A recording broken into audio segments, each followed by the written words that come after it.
Jeffrey Gibson III. I am 25 years old. Was born in Missouri, but grew up in Florida, grew up in Melbourne, Florida, by Cocoa Beach, 321. Grew up doing a lot of fun stuff, played a lot of sports, being an active kid. I was a good student, went to USF, now I'm in Tampa, and now I just work at Apple. Always really been interested in martial arts generally. I always used to watch little cartoons, they're always fighting and everything, so I always copied what I saw on TV. And so I ended up, my mom put me in Taekwondo when I was around 8 or 9. So I ended up doing that, doing a lot of that, transitioning to kickboxing, to jiu-jitsu up until I was 14. And so that really builds up a solid foundation. And then came to college and kind of lost a lot of that stuff in high school, playing the other sports, high school sports, mainly basketball. But in college, you kind of find yourself again, really. So all that stuff really kicked back up.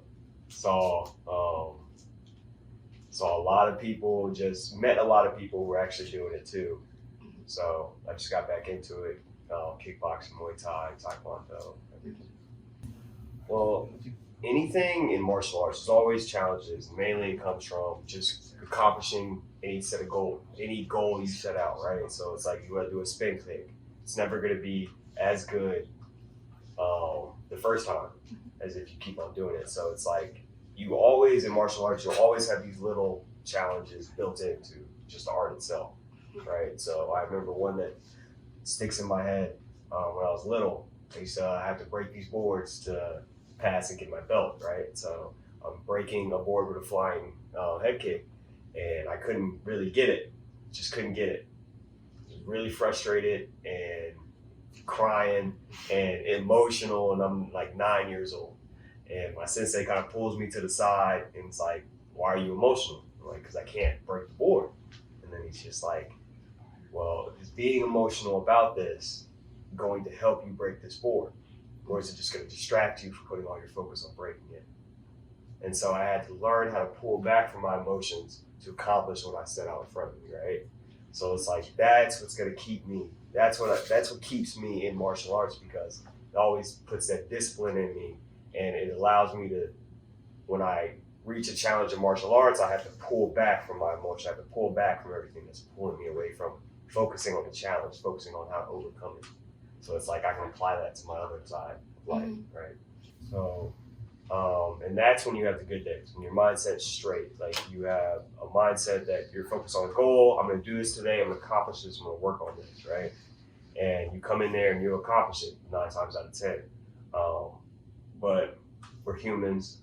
We don't sometimes we're just doing this to kind of let off stress or let off the day and just kind of have our outlet, right? But a good thing about martial arts, you'll be doing that. You'll be coming in there, you'll be stressed out thinking about your day. 10 minutes into whatever you're doing, hitting the bag, hitting pads, doing form work, wrestling, mixed martial arts. 10 minutes into it, you'll forget about all that stuff and you'll be focused on what you're doing. And so it kind of just has a built-in mindset in it when you're actually participating. So kind of to build on what we just last talked about. So like every fighting style comes from a culture. Karate, Japanese, right? Kung Fu, Chinese, Muay Thai, Thailand, right? And so Japanese fighting is a lot of discipline, a lot of just, like I said earlier, board breaking and everything. And that teaches you a very structural way to approach it. Whereas like Muay Thai, it's very like loose, very like tough, showy. I gotta kind of prove my dominance over you. It's kind of looser. It's not as disciplined. It's kind of more funner. Kung Fu is really like a lot of flow, a lot of the Chinese art. So I am like interested in the history. I did a lot of research on just the history of Kung Fu, because Kung Fu really started everything, right? It's the oldest martial art.